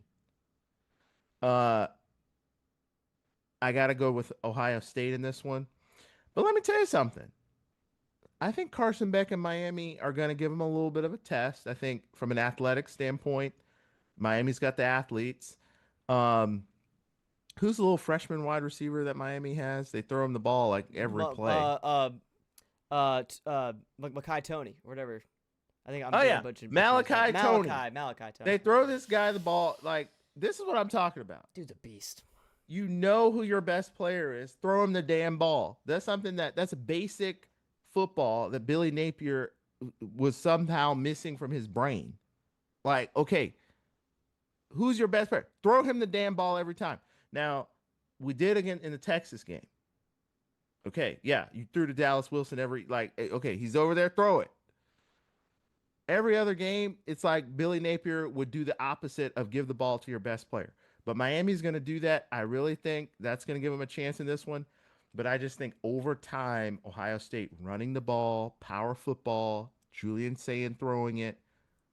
I got to go uh, Ohio State. I think it's going to be a classic. Hey, look at that. You see how it's good? Plank, Ohio State doesn't plank. cover? Oh, shit. Miami covers. Go with Miami. Ohio State wins. Very close. Look at that. Look at that. 3 points. Look at that. Look at that. I think Miami covers as well, and I think there's a chance they outright win it, mainly based on the fact that if you go back to that Indiana and Ohio State game, Indiana had 9 tackles for loss and 5 sacks against Julian Sayin, and this is a much better defensive front, 7 for Miami. You have Ruben Bain on the outside, who just absolutely dominated Texas A&M. I mean, bro had I think he had the field goal block. Okay. I'm just saying, no pun intended. I don't think that I can choose Ohio State to cover 9.5 points when they haven't shown competent offensive line play against these really good fronts. Julian Sayin's not a great quarterback. He's not. He's a guy who sat behind a pretty solid offensive line because they've been playing in the Big Ten with 2 really good receivers on the outside, 2 of the best in the country, and a run game that you can rely on at times. You put any quarterback back there, they're going to play that way, EJ, and they've really kind of sheltered him from the madness of college football this year, and they've done a good job with it. You can't do that against Miami. I think Miami covers. I think Miami actually gets the outright win, even though it doesn't matter with these picks. Dang. You can't like. Here's the thing though too. But here's the thing. I also think Carson Beck versus the best defensive mind in college football right now, Matt Patricia. I don't see how the hell they're going to be able to move the ball unless you have Malachi Toney, like you said, stepping up, unless you have Mark Fletcher in the backfield running a lot. Mark Fletcher ran for almost, 180-something yards, I believe, against Texas A&M.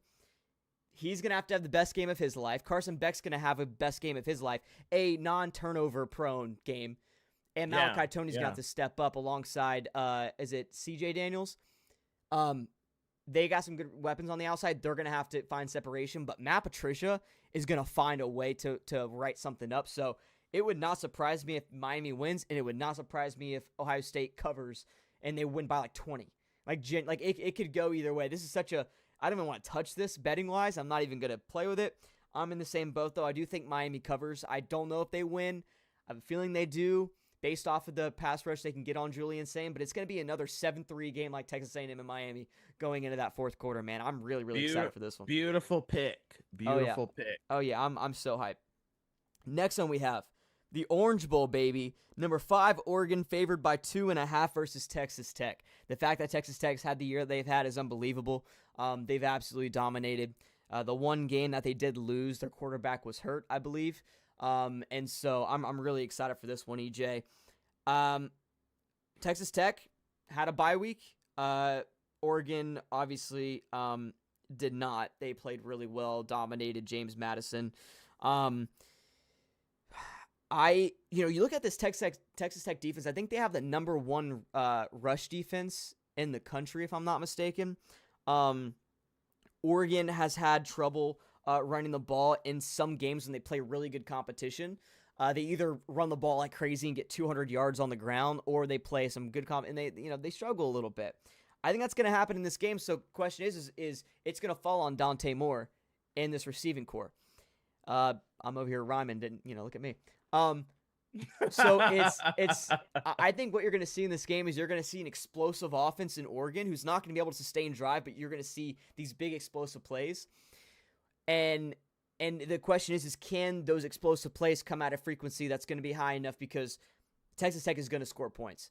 And you're going to have these really, the best, in my opinion, the best linebacker core in the country in Texas Tech with number 13. I can't remember his name. And then, of course, Rich Rod, the mustache crew. I think this is going to be a very, very close game, EJ. I just start looking at talent, right? I feel like talent sometimes wins games. And I feel like in this sense of this game, EJ, I'm leaning toward Oregon. But it would not surprise me if Texas Tech outright wins this game. Genuinely. Will Stein is calling plays for Oregon. Texas Tech is just more balanced, but I'm gonna go Oregon to get the win here and to cover. I think they're gonna win probably by like 3 points or maybe 4 points. I think it's gonna be very, very close. This is gonna be a Pop-Tart level classic, it's gonna be a good one. I just think Dan Lanning versus that Texas Tech quarterback who can be inconsistent at times, I think is gonna be the story of this game. Oh, okay. So you're going Oregon cover. Barely. All right, everybody. So here's the deal. Okay, let's break it down for y'all. Because y'all, wait, Neo. Rob said he's rooting for Ole Miss. We'll get there. Neo says if Miami does win and beat Ohio State and knocks them out, higher chance Indiana wins it all. It's tough because it's tougher to beat a team twice. That's true too. Miami is, but if Miami can beat Ohio State, can't they just win the whole thing themselves? So here's the deal. Texas Tech, Oregon. Everybody's gonna look at this game, and I've already seen everybody.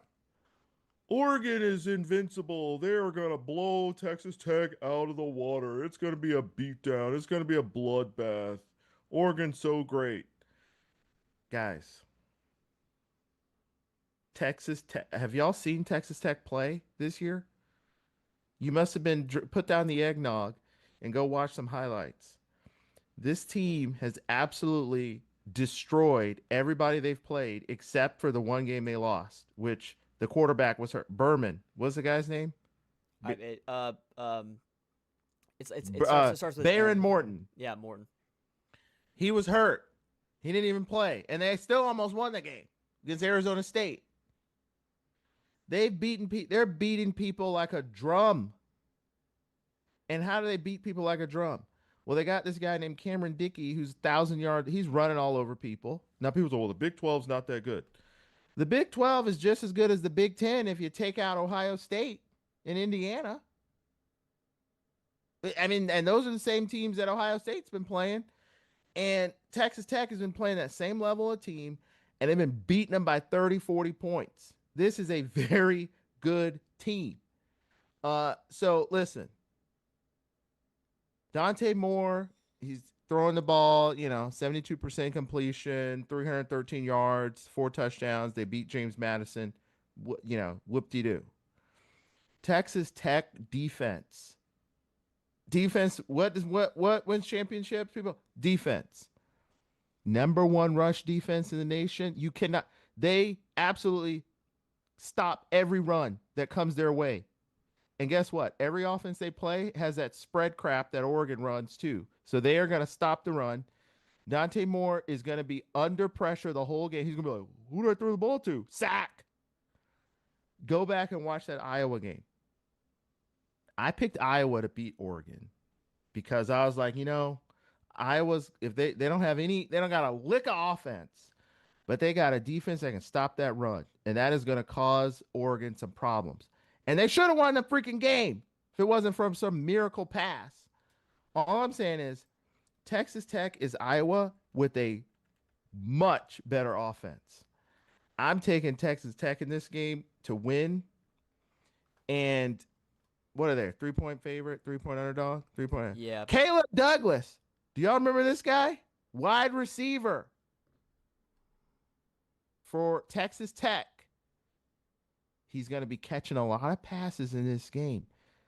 Cameron Dickey is going to be running all over him. Texas Tech.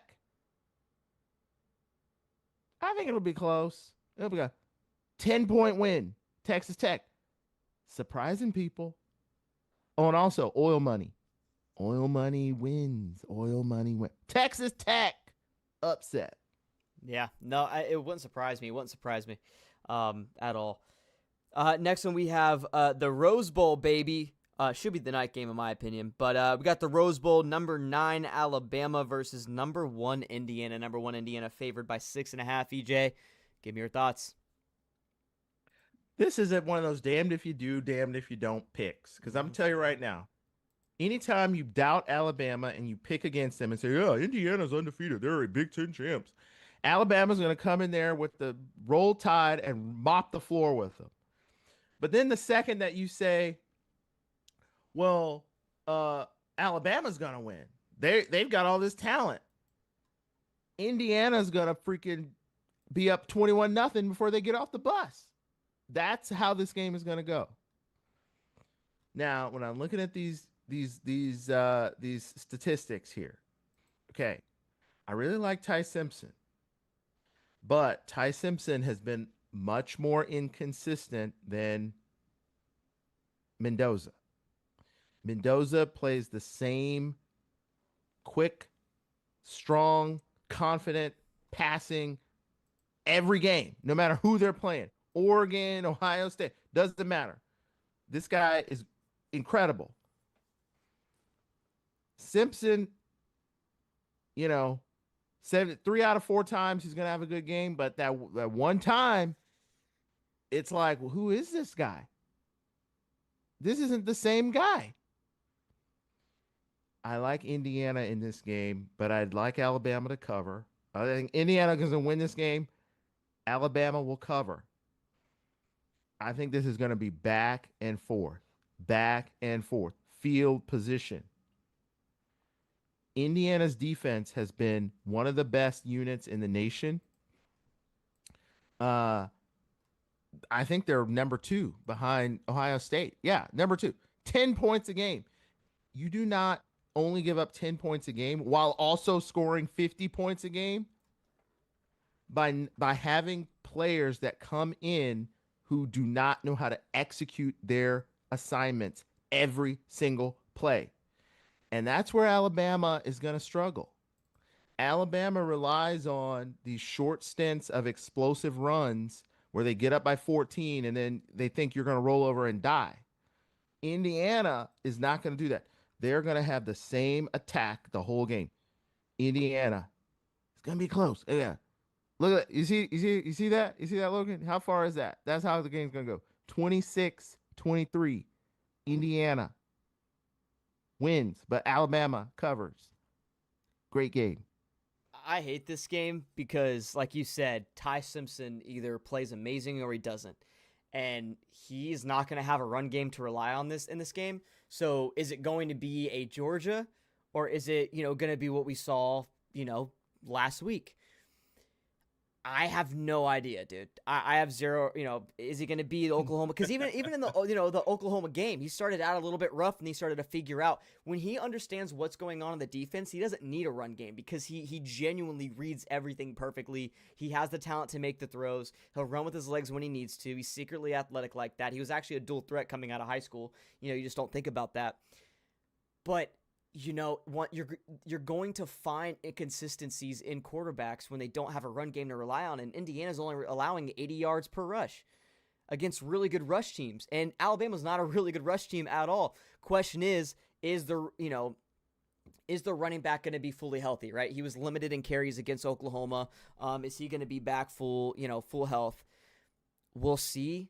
We're talking about Miller, by the way. Oh yeah, that is a question.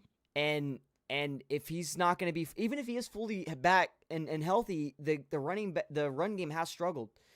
And so I don't know, EJ.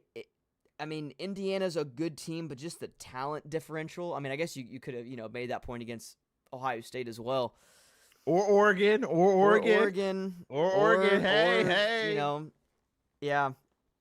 I just I have a weird feeling it's going to be one of those games that Bama just kind of figures it out. And Indiana has a decent pass defense as well, but it's not, top 3 like it is with their rush defense. I agree. I think whatever we pick, the opposite's going to happen. I'm going to go Alabama to not only cover, I think that they win it. I think, having a really good run defense doesn't really matter but I don't know though, because Bama, has struggled with pass blocking too, and we saw that against Oklahoma and some other teams. And if you don't have a run game to stop that pass rush, and I'm gonna pick Alabama to cover, but I think Indiana wins it. I do think I think Mendoza struggles a little bit in this game. That's all I'm gonna say. So give me Alabama to cover, but I think Indiana does get the win. You had the same thing, right? I As I said, believe. yeah, the analytics guys are just crazy favoring Indiana in that, like, there's not a site that you don't go to that doesn't say 75% Indiana, which is crazy. It's crazy, right? Like It's only six and Indiana, a half too point differential. it's the Alabama tax. Yeah, You no, oh, you're playing Alabama? Okay. The analytics say you're 80%. Okay. You're 6 point favorite. Okay. yeah, that's true. That's true. No, I agree. I'm very, very interested to see what happens with that one. Last game of the quarterfinals, man, the Sugar Bowl, my favorite bowl. I love the Sugar Bowl. I don't know if it's because the old, days when UF was dominating. Man, the Sugar Bowl was just a fun one to play in. Number 6 Ole Miss is playing number 3 Georgia in a rematch from the regular season. Georgia favored by 6.5. When I was looking at this, I was like, I think this can be a really good game. But then you really look at Georgia, EJ, who won in the regular season, and a team that's only gotten better and better and better and better. Gunnar Stockton's playing phenomenal. The defense is starting to step up. Georgia favored by 6.5. I think Georgia wins by 10 points. I'm gonna pick Georgia here to get the win in the Sugar Bowl.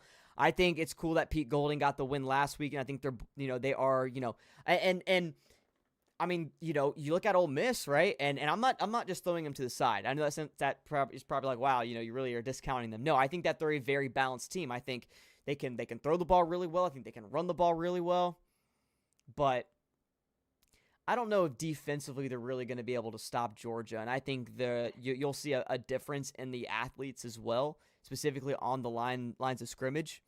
And for that reason, I think that Georgia's going to get the win. I think they'll cover. Okay, so you got Georgia. Okay, what's the score? What do you think the score is I going to mean, be? it's probably going to be like a 27-30.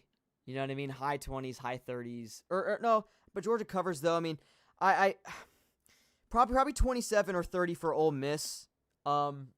Leaning toward 27, and I think Georgia. I will say this. I think it's a game where discipline's going to be a problem for Ole Miss. I think you're going to see some turnovers by this Georgia defense, and even though Ole Miss is moving the ball, you might like look at the final total yards at the end and be like, holy shit, Ole Miss was dominating. How they have 400 whatever yards and they still lost by that many points. So I'm thinking 27. You know, 27-35 around there. Maybe 24-30, 31, or 34, whatever. I think it's gonna be around there, high, 20s and 30s.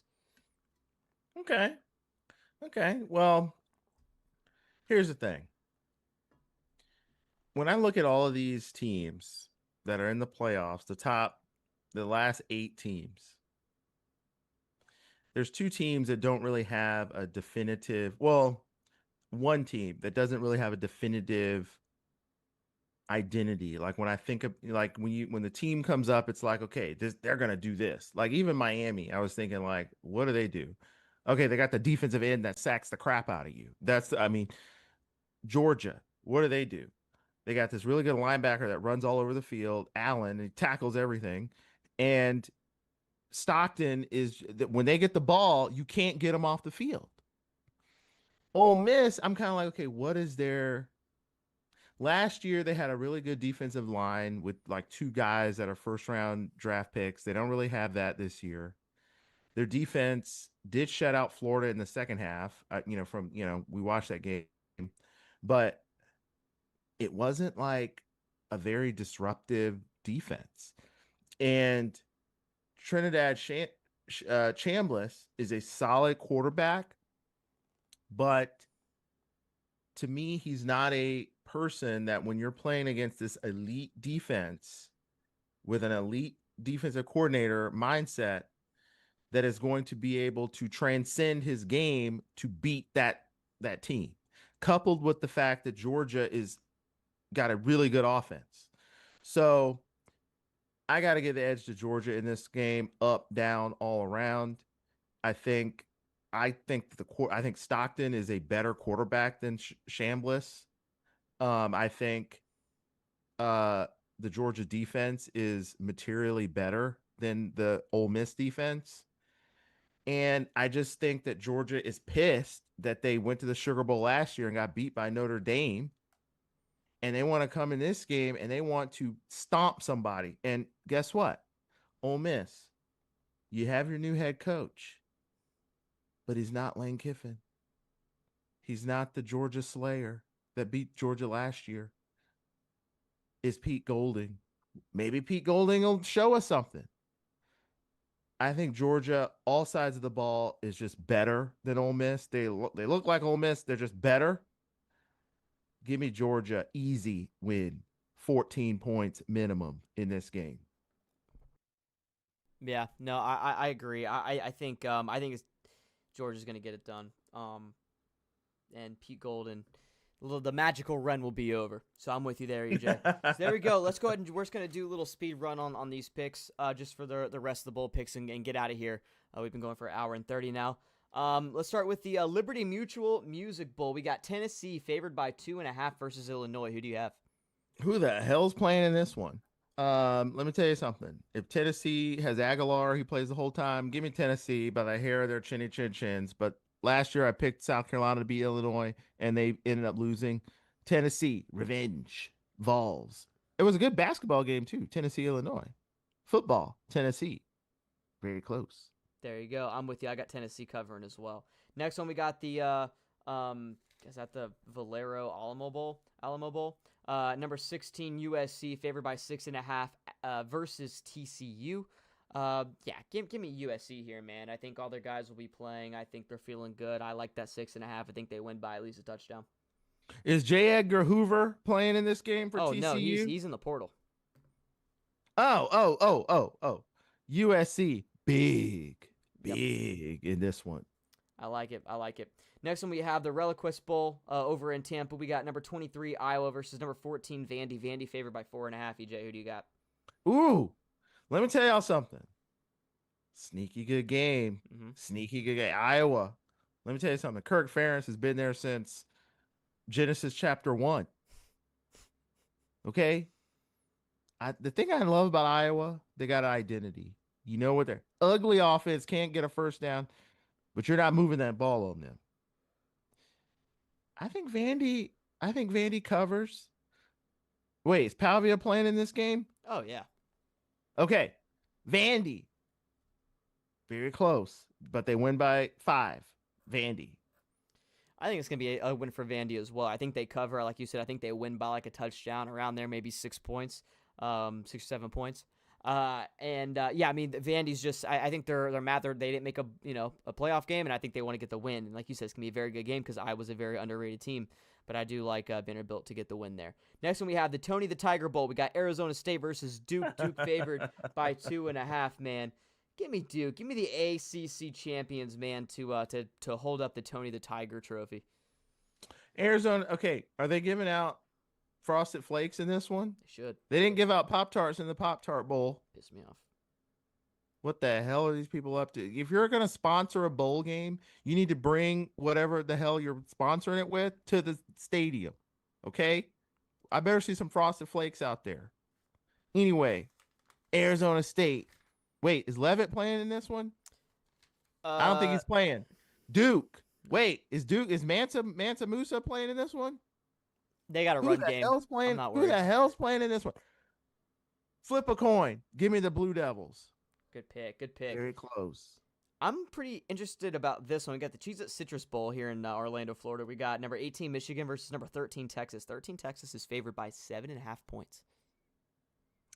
I think this is going to be a good game. But at the end of the day, I think Texas is better than Michigan. I remember last year they played the opening game and Texas mopped the floor with them. I think it's going to be worse. Michigan's reeling. They don't have they got a new coach now. Oh, I think we should probably talk about that. They got a new coach. How the hell did they pull that off? The guy retired. I thought he retired. Uh, Utah coach. Next thing I know, he's at Michigan. I thought DeBoer was going to go there once the Indiana beats them, but guess not. So I like Texas in this one. I think the Longhorns are going to win this game. I wonder if they have any running backs though. I mean, are any of these running backs going to be playing in this game? And they probably don't even care because that's why they're transferring because Sarkeesian doesn't run the ball. Why the hell does Ball go there? Sarkeesian wants to just put the ball in Manning's hands and let him throw it 50 times a game anyway. So guess what? It's gonna work. Texas, very close to. Oh, Michigan covers. Wait, what's the spread in Seven this and a one? half. Is Texas favored? Texas is favored by 7.5. Okay, Texas wins, but it's closer than that. Oh, 100%. Yeah, I think Michigan outright wins it. I don't think Texas has running backs. The whole running back room's gone. What are they gonna do? Just throw the whole time? I think Michigan. You got Bryce. Give me the Underwood ball. Yeah, that's what I. Yeah, literally, bro. Put me out there. McConaughey. Don't you like McConaughey? He's gonna be there. Hey, listen, just do what Mike Leach wanted to do before they told him the administration told him no. Pick me up and just throw me over the line. Get like 4 or 5 yards each time. That's all you got to do. Give me Michigan to get the win. Next up we have the SRS Distribution Las Vegas Bowl. We got Nebraska versus number 15 Utah. Utah favored by 14.5. This is a crazy one, EJ. But listen, Dylan Raiola in the transfer portal. Nebraska is a shell of themselves. Utah doesn't have a coach, though, but I think their players are playing. It's 14.5 is crazy, though, like especially for a bowl game. But I'm going to take Utah. I feel like I'm going to regret that, but I just don't like this Nebraska team right now. Well, statistically, Utah's got better defense, better offense, better quarterback, better everything. So it's kind of like that's why it's a 14-point. So, but they don't have a coach. It's a lot of points. Who the hell's the Nebraska coach? Anyway, it's Rule. Matt Rule. Yeah. Wait a minute. I thought he was supposed to be good. All right. Utah. Anytime they lose the coach, they rally. Utes.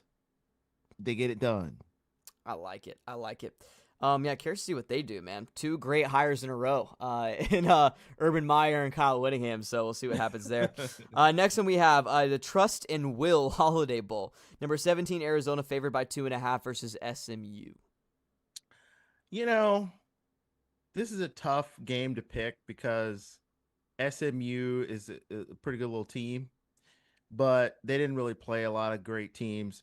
Arizona, at least, and when you're in the Big 12, everybody's so even. It's theoretically, it's a tough game every week. Mm-hmm. Give me U of A Wildcats, even though they're the bear down, whatever that means. Arizona, they win it. That's a great point. I never thought about that. I'm taking Arizona as well. I think that they win. I think that they cover. I think it's gonna be a good game, but I do think they win by a touchdown. Next one we have the Duke's Mayo Bowl, man. The winner of this gets mayonnaise poured all over him, bro. It's amazing. We got Wake Forest versus the 5-7 Mississippi State Bulldogs, who's favored by 3.5. Give me Mississippi State, baby. I want to see them get the dub, dude. Listen. I've been a fan of Mississippi State with Jeff Lebby. You know, I want him to succeed there. You know, I think he's a really fun offense to watch. I felt bad, bro. Had 0 SEC wins his first year, had 0, almost got his first against Florida, by the way, in the swamp in his whole tenure, and he should have, but it was a really bad decision by the quarterback.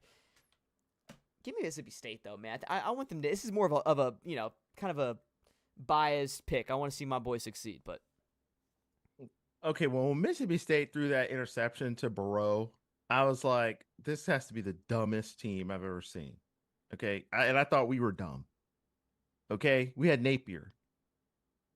So because of that, it makes me hard to pick that. Wait, where's this game? The Duke's Mayo Bowl. That's a great question. Isn't it in Jacksonville? No. Duke's Mayo Bowl's in Carolina, I think. Oh, okay. Wake Forest, a little bit of home field advantage going Yeah, on here. yeah. Not Break. Bank of America. So it's the Carolina Panthers Stadium. Charlotte. Yep. Okay. Maybe a little home cooking for Wake Forest here. It won't matter. Mississippi State, close. I like that offense. Yeah, great How the pick. hell did they get to a bowl game and we're sitting here 4-8? Um, so anyway, oh, we got a comment. Look at this. Coach We talked about Foster this. is not a downgrade. He's probably watching back late. Rick is. Yeah, I mean, was Jaluke? When was Jaluke ever a finalist for a Broyles? This year. Yeah, he was. He was a Broyles award finalist actually. But yeah, that was more recent I than mean, Foster. I, I think it's a good hire, but Jaluke is a known commodity, and I actually like the fact that he slapped the crap out of the LSU player. Okay, like at least show some fight here. And you know what? They never showed us the video. They never showed us the evidence that he slapped somebody. Okay, release the files. Show us exactly what he did. If it was like, okay, he pushed someone just to get him off the Gator player, that's a little bit different from like, you know, Jake Paul sidewinding somebody, okay, which is what they make it seem like he did. And if he did that, Texas probably wouldn't have hired him. Anyway, I do think Foster's a really good coach if you're not going to get Jaluke. So let's just hope that Jaden Baugh thinks that. And we can keep Jaden Baugh and we can run downhill on people. There you go. Yeah, sorry, it was last year that he was nominated for the Broyles Award. So look, as Gator fans, we can try to cope. We can try to make ourselves feel better and say that Jaluke was not. I felt it was funny. I was watching High Top Sports the other day, and you could tell like a lot of their comment section was trying to do this. Like, oh well, I mean, Jaluke wasn't the greatest, and I was like, no, that dude is the best running back coach in the country. That was a big loss for us. All we can do is pick up the next best guy, and I feel like even though Foster's not, might not be the next best guy, he's definitely a really solid pickup, and we talked about that pretty in depth earlier on. And I'll post smaller videos throughout the week, by the way, talking about all this, so you can go back and watch the clips instead of watching back the entire live. But if you want to, go for it. That'd be great. But yeah, I mean, he's definitely a downgrade, but not an insane downgrade like a lot of people are trying to make it seem. For sure. Wait, real quick, a couple things before we go, since we're live, we got some people. Was Buster Faulkner calling the plays in that Georgia No, Tech game? no, it was Chris Winkie or whatever his name is. He was a quarterback for oh my God, Florida State. yeah, it was him. So he was calling plays. So no, Buster was not, which kind of pissed me off. They Okay. announced it at the game, and I'm like, bro, I came here to watch. Well, I mean, it was fine. I'll watch Pop Tarts do shit, but like I wanted to see Buster's offense in front of me, but it's fine. Well, thank God, because let me tell you something. Let me tell y'all something. Georgia Tech, if that was Buster Faulkner calling those plays, I would have been like, we need a refund. Okay? Because that was trash. You 4th and 15, you get a miracle pass down the sideline. Oh my God, insane. 55 seconds to go. Then you run off 30 seconds. Like trying to look like they were trying to figure out what was going on.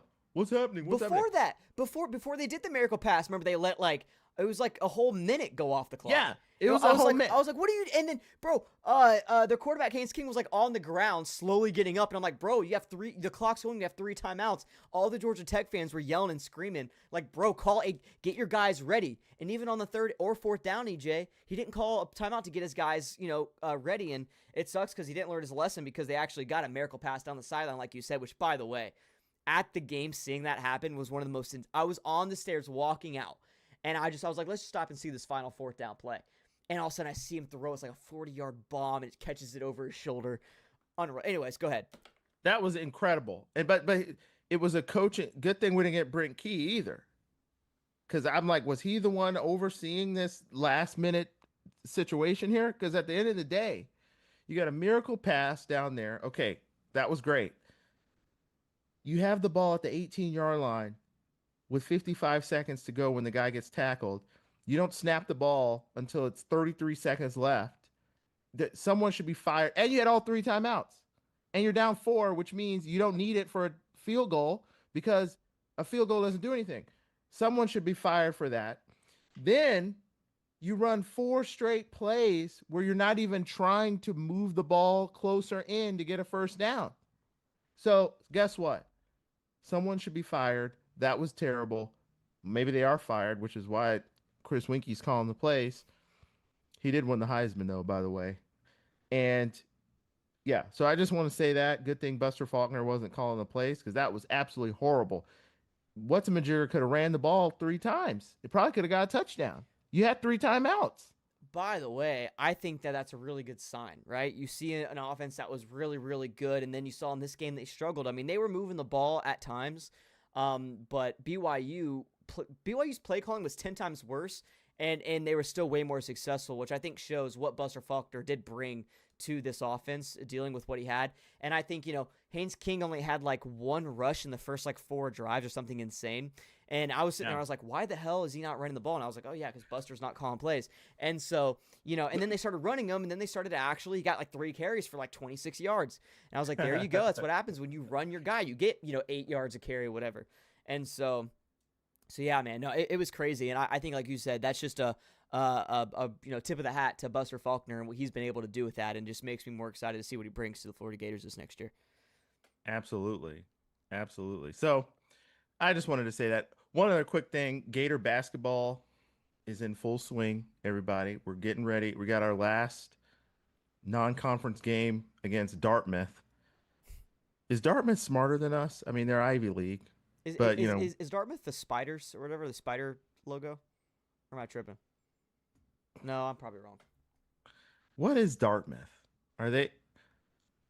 I don't know. All I know is they're not smarter than us. They're the big green.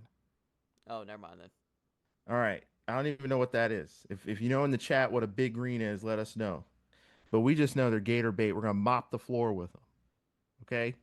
We need this little tune-up game to get ready for the SEC play, which, by the way, a lot of the analytics guys are saying that we're going to make a comeback. We're going to come and win this SEC regular season, given where we are in the analytics.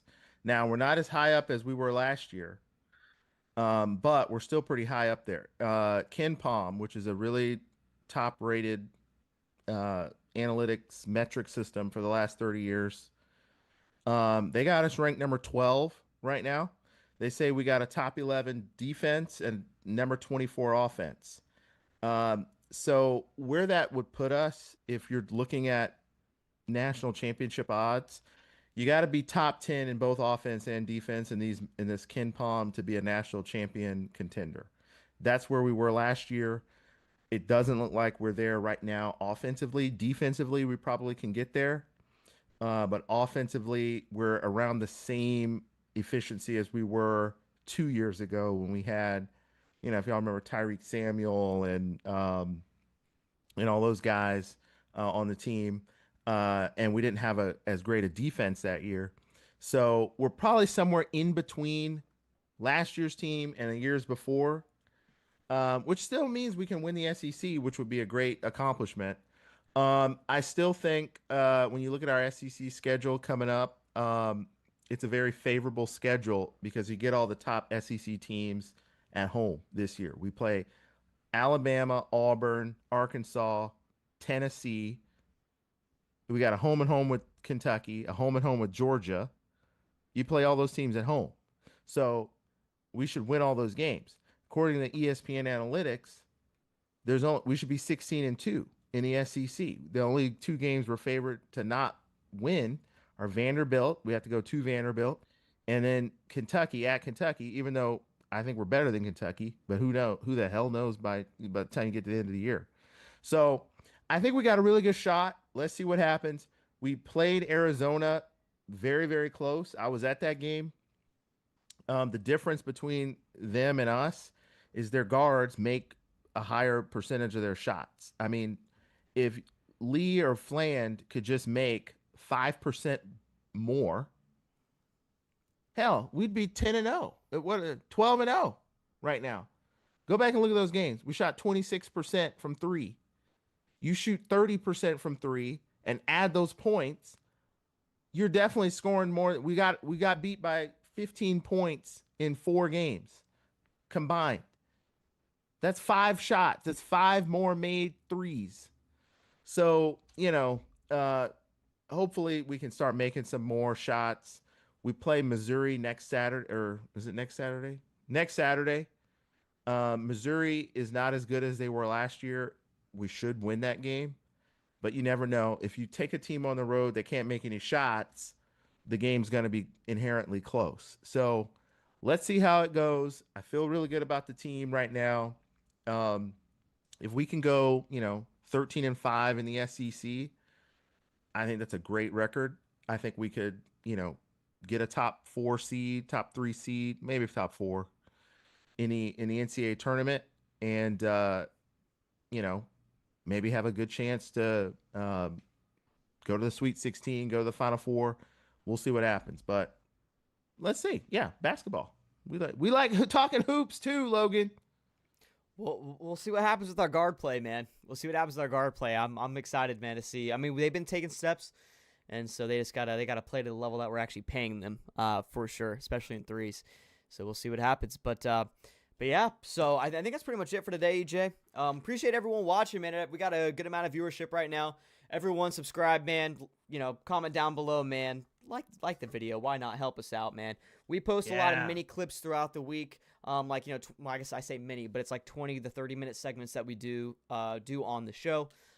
So if you guys missed anything, go back and rewatch this, because I probably won't be actually posting any short clips until later on this week. So go back, rewatch this, get ready for the stuff later on in the week, man. We really do appreciate it, though, guys. Subscribe while you're here. We're here every Sunday, so be ready for that. Go to the link down below in the description. Also goes to our Instagram. We let you guys know when we're going live if anything does change on the schedule. So make sure you guys stay updated there. But EJ, anything else you want to say to everybody out there? Thank you guys for your support, and thanks for the, participating in the chat. Let us know what you guys think. Let us know what you guys want us to cover. Yeah, and we'll let you know. Also, who likes this patch? Isn't that cool? Got that for Christmas. Logan likes that. Big dub, big dub. Well, listen, Happy New Year to everyone out there, man. Hope everyone had a great Merry Christmas. Last video of 2025. Next time we'll be here, it'll be 2026. The year that the Florida Gators win a national championship in football. It's going to be incredible. But we love y'all, man. You guys have a great, great New Year, and we'll see you next week, man. Go Gators. Peace. Play fake on first down. Lagway launching downfield, has a man. Touchdown. Blitz coming off the edge. Dart under pressure. Down he goes. I'm ready to go play. Let's play our best football.